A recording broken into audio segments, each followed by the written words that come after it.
0402061.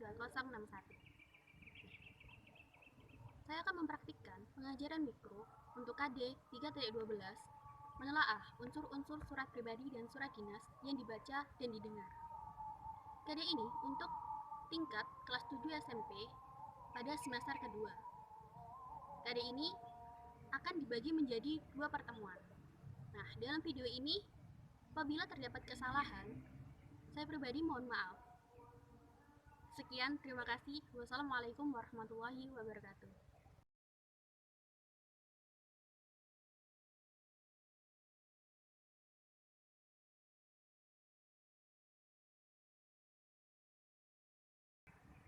Assalamualaikum warahmatullahi wabarakatuh. Selamat pagi adik-adik. Bagaimana kabar kalian? Alhamdulillah, semua kita selalu diberi kesehatan.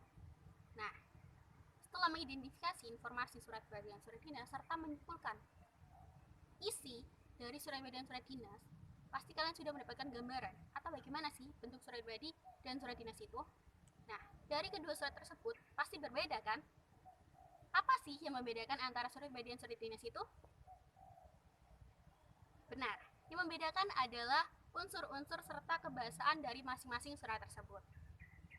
Bagaimana sih unsur-unsur dan kebahasaan dari masing-masing surat tersebut? Kita akan membahasnya dalam pertemuan kali ini.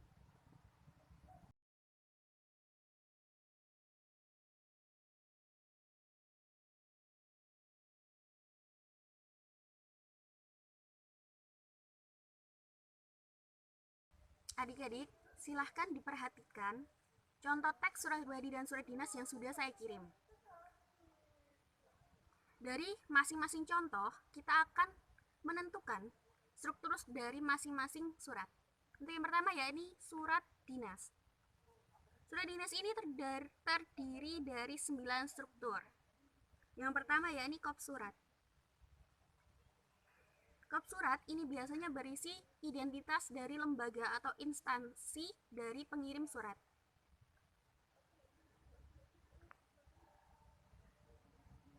Yang kedua, struktur yang kedua terdiri atas beberapa poin. Yang pertama adalah nomor dan juga tanggal. Kapan surat itu dibuat, tanggal berapa. Yang kedua adalah jumlah lampiran.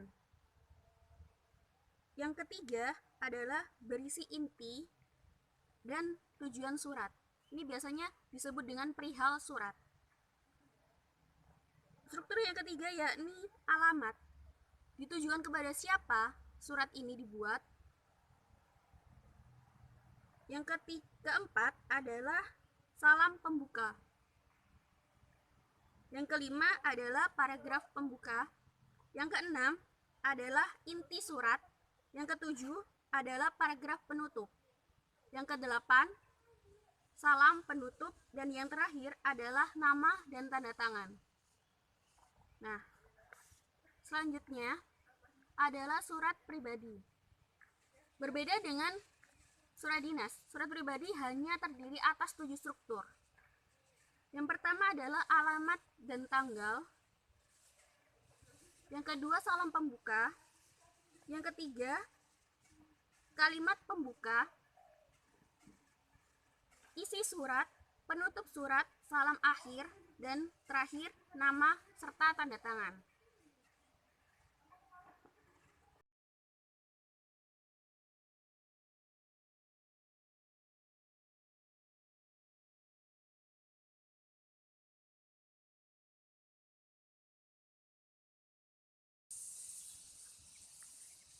Selanjutnya yakni membandingkan unsur surat pribadi dan surat dinas. Ada beberapa unsur yang tidak terdapat pada surat pribadi namun ada dalam surat dinas. Yang pertama yakni kepala atau kop surat.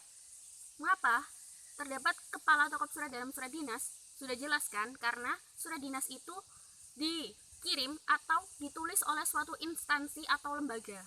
Yang kedua adalah mencantumkan nomor surat. Mengapa dalam surat dinas harus dicantumkan nomor surat? Itu dikarenakan untuk mempermudah dokumentasi pada suatu lembaga atau instansi. Yang ketiga adalah mencantumkan nomor induk pegawai. Yang keempat, bahasa yang digunakan dalam surat dinas bersifat formal. Yang terakhir, pengirim dan penerima surat dinas ini adalah yang berhubungan dengan suatu instansi atau lembaga. Nah, selanjutnya yakni persamaan antara surat pribadi dan surat dinas. Unsur-unsurnya yang pertama, sama-sama memiliki sistematika surat. Mengapa demikian? Bisa dilihat antara surat pribadi maupun surat dinas sama-sama memiliki struktur. Yang kedua adalah terdapat tanggal dan juga alamat yang dituju. Sebuah surat harus memiliki tanggal dibuatnya surat tersebut dan juga alamat tujuan dikirimkannya surat tersebut. Yang ketiga adalah terdapat alinea pembuka, isi, dan juga penutup. Yang keempat, terdapat pengenal dari pengirim antara surat pribadi maupun surat dinas. Ada nama dan juga tanda tangan si pengirim dari surat pribadi maupun surat dinas.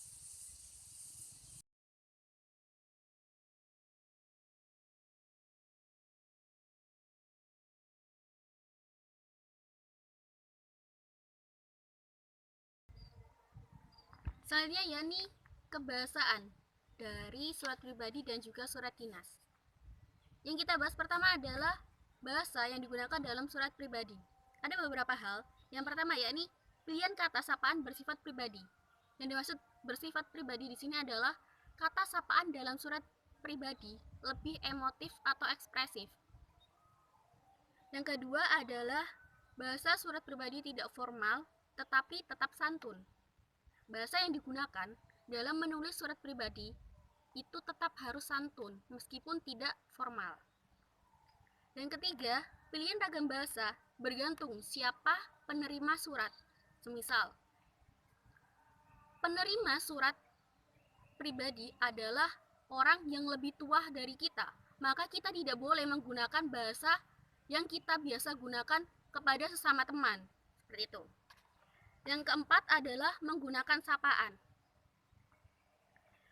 Menggunakan sapaan di sini tuh seperti biasa, seperti kita membuka percakapan dengan orang lain.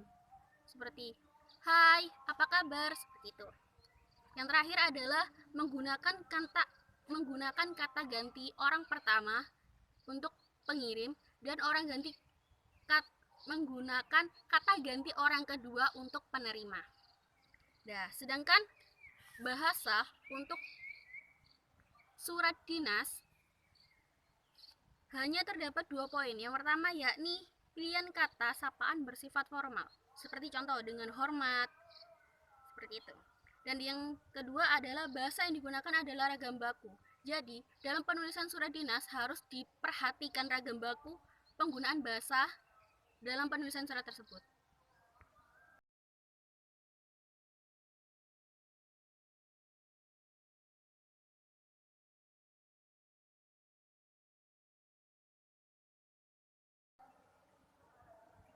Assalamualaikum warahmatullahi wabarakatuh. Selamat pagi adik-adik. Bagaimana kabar kalian? Alhamdulillah, semoga kita selalu diberi kesehatan. Nah, pada pertemuan sebelumnya kita sudah membahas mengenai unsur-unsur serta kebahasaan dari surat pribadi dan surat dinas. Nah, apakah kalian masih ingat bagaimana unsur-unsur serta kebahasaan dari surat pribadi maupun surat dinas?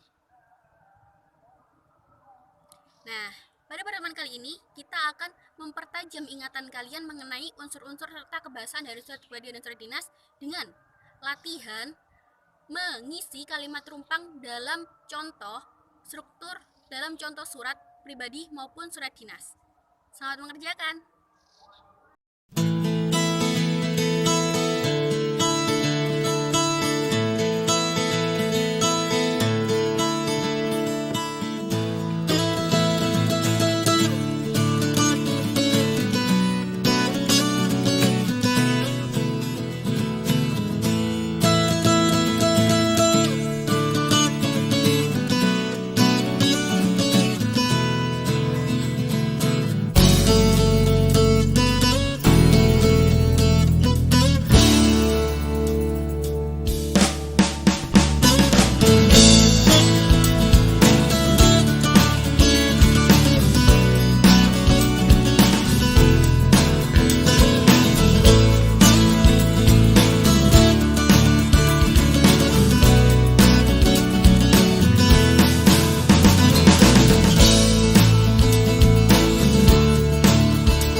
kali ini kesimpulannya adalah kita telah membahas 3 hal.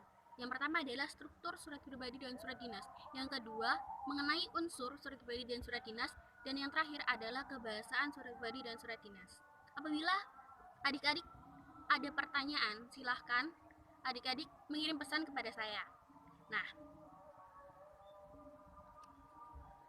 karena kondisi saat ini yang tidak memungkinkan untuk kita bertatap muka secara langsung, saya berharap video ini bisa membantu pembelajaran adik-adik di rumah. Saya berharap adik-adik tetap sehat dan tetap semangat dalam belajar. Terima kasih. Wassalamualaikum warahmatullahi wabarakatuh.